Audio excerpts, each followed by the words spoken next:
রেলগাড়ির কামরায় হঠাৎ দেখা, ভাবিনি সম্ভব হবে কোনোদিন।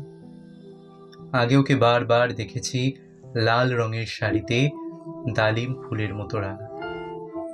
আজ পরেছে কালো রেশমের কাপড়, আঁচল তুলেছে মাথায়, দোলন চাপার মতো চিকন গৌর মুখখানি ঘিরে। মনে হলো কালো রঙের একটা গভীর দূরত্ব ঘনিয়ে নিয়েছে নিজের চারিদিকে। যে দূরত্ব সর্ষে ক্ষেতের শেষ সীমানায় শাল বনের নীলাঞ্জনে। থমকে গেল আমার সমস্ত মনটা। চেনা লোককে দেখলেম অচেনার গাম্ভীর্যে। হঠাৎ খবরের কাগজ ফেলে দিয়ে আমাকে করলে নমস্কার, সমাজবিধির পথ গেল খুলে। আলাপ করলেম শুরু, কেমন আছো, কেমন চলছে সংসার ইত্যাদি। সে রইল জানালার বাইরের দিকে চেয়ে, যেন কাছের দিনের ছোঁয়াচ পার হওয়া চাহনিতে।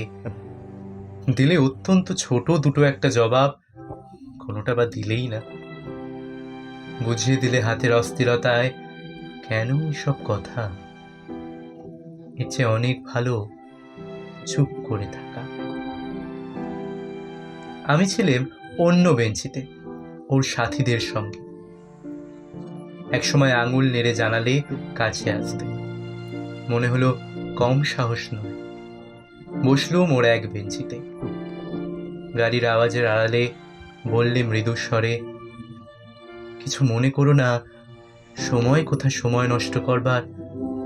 আমাকে নামতে হবে পরের স্টেশনেই, দূরে যাবে তুমি। তাই যে প্রশ্নটার জবাব এতকাল থেমে আছে শুনবো তোমার মুখে। সত্য করে বলবে তো? আমি বললাম বলবো। বাইরের আকাশের দিকে তাকিয়ে শুধলো, আমাদের গেছে যেদিন একেবারেই কি গেছে, কিছুই কি নেই বাকি। একটুকু রইলুম চুপ করে। তারপর বললেন, রাতের সব তারাই আছে দিনের আলোর গভীরে। খটকা লাগলো, কি জানি বানিয়ে বললেম নাকি।